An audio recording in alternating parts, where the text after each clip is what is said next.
You ever wake up and find out your wife's been kidnapped by a bunch of HOA wannabe cops, all while she's still stitched up from open-heart surgery? Yeah.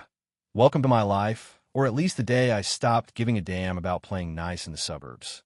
I'm telling you, if you ever want to see what real power looks like, just watch a group of people with clipboards and nothing better to do. They'll run your whole world off a technicality. Unless, of course, you fight back like you got nothing left to lose. And that morning I didn't. The sun had barely rolled over the roofline as I walked Rachel. My whole world, still pale, still weak, up the porch. Every step was a negotiation between pain and pride, her holding my arm, me pretending I wasn't scared out of my mind. She'd just gotten out of the hospital. 18 days since her chest was cracked open and sewn back together. A miracle and a mess all at once. Our house looked small but proud, squatting at the end of the street. Modest, maybe, but it was ours. Paid off every cent with busted knuckles and the smell of grease in my hair. Rachel loved that place. Her herb garden on the sill, backyard like a sanctuary, and now she could barely walk the length of the living room. I settled her on the couch, legs propped, wrapped in a blanket. She smiled at me, brave and tired. "Go to work, Danny," she said. "I'll be fine." She lied. I lied back and kissed her on the forehead, both of us pretending she was made of steel, not glass. Bills don't care if your heart's got stitches, so I headed out, my chest all tight, my mind already 100 miles away, worried. Didn't even make it to the end of the block before I saw Linda, arms crossed, looking like someone just tracked mud on her grave. President of the HOA, self-appointed queen of the cul-de-sac, always watching, never smiling. We'd tangled before about the paint on my shed, the height of my sunflowers, my solar panels that, by the way, you can't even see unless you're trying. But this time, she just glared, pearls shining like a badge. I tried to ignore her, drove off to work. Couldn't focus. I spent the morning wrenching a transmission, hands on autopilot, brain stuck on Rachel. Did she eat? Did she take her meds? Texted at 11, no answer. Told myself she was napping.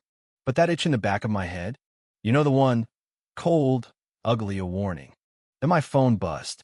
Rachel's message. "Danny, they're at the house. HOA, 2 men.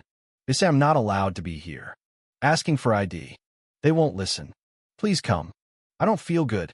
I felt the world tilt sideways. I didn't even tell my boss. Just dropped everything, ran to my truck and took off. Red lights meant nothing. I drove like a man possessed. I tried calling her, nothing. Called the nurse, hadn't arrived yet. Called the landline, busy. I was losing my mind. 10 minutes later, a text from Angela, my neighbor. "Danny, is everything okay?" Saw Rachel being taken out of the house. She didn't look well. Should I call someone? Taken out? From her own damn home? Every mile was an insult.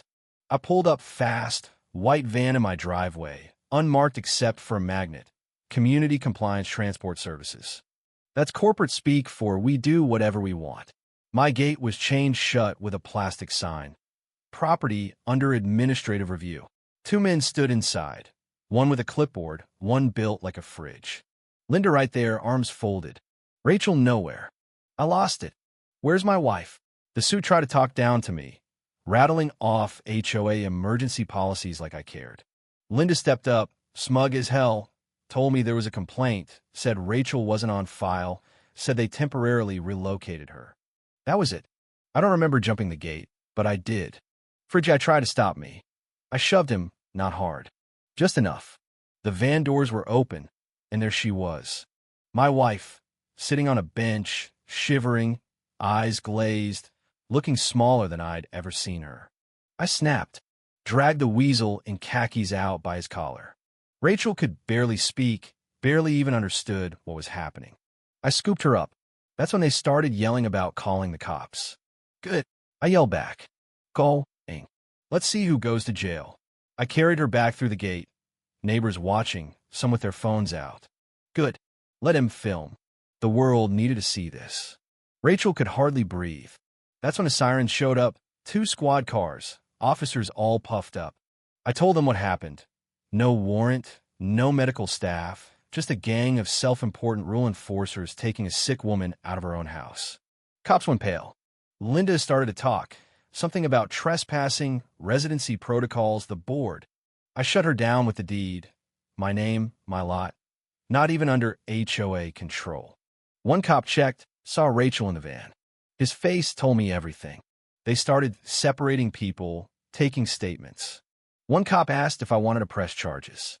Every damn one you can think of, I said, pointing at my phone, still filming. This is going public. If you bury it, I'll burn the whole story into the ground. I call Mike, my old army buddy turned lawyer. He was already pulling up statutes, kidnapping, unlawful entry, assault. Film everything, he said. Don't swing unless they do. Justice, not revenge. I wanted both. Picked up bolt cutters, a GoPro, first aid, anything I might need. Called Paul, my neighbor, retired firefighter, the kind of man you want when hell's about to break loose. Liz, another neighbor and a nurse, was already on her way to check Rachel. Back home, things were chaos. More neighbors, more phones. Paul handed me a crowbar. Liz checked Rachel, said she needed fluids now. Linda tried to regain control, but it was slipping, especially when the cops started talking about kidnapping charges. Paul leaned in. See that twitch in Linda's eye? That's the sound of a felony. I almost laughed. The ambulance arrived, Rachel barely awake but angry. As they loaded her in, she whispered, "Don't kill anyone." I promised. For now. Mike showed up at the hospital with a stack of legal paperwork and 2 coffees. Filed a protective order. No HOA member comes near you or Rachel. And we're going after them for every charge I can find. Civil suit, too. Damages, distress, all of it. I felt lighter but not done. That night, the whole neighborhood was buzzing. Board meeting was packed. Reporters, cameras. Every neighbor who'd ever gotten a fine for unapproved mailbox color.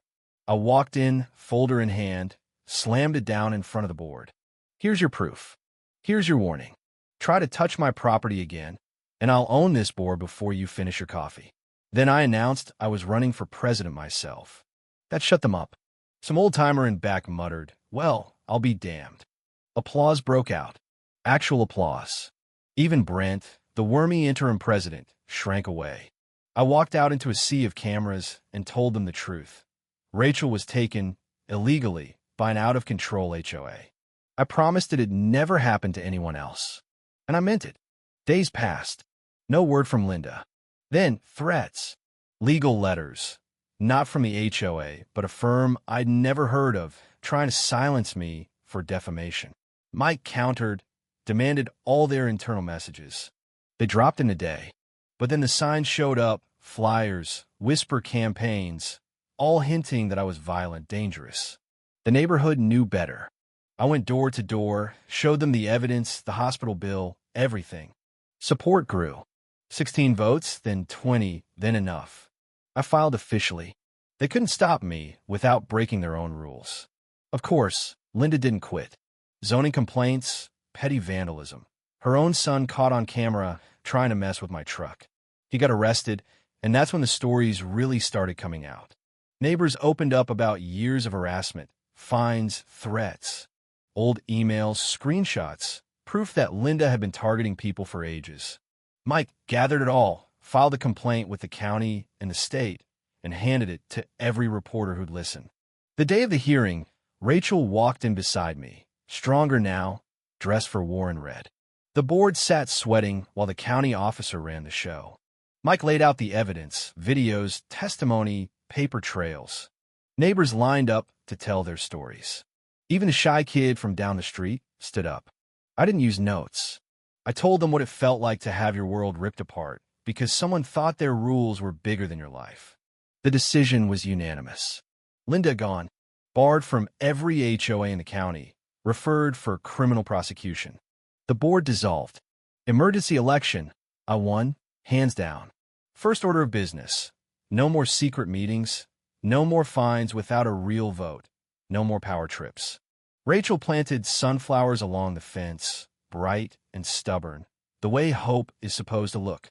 And every morning now, I sit on my porch with coffee, watching those flowers dance, remembering what happens when you finally say enough and mean it. Because justice isn't just something you hope for in America. Sometimes you got to fight for it, with proof, with grit, and with everyone watching. So tell me, when do you think a rule crosses the line? Where's that line for you? Drop your story below, argue out, because I guarantee if it can happen to me, it can happen to anybody. And trust me, I'm not done fighting. Not by a long shot.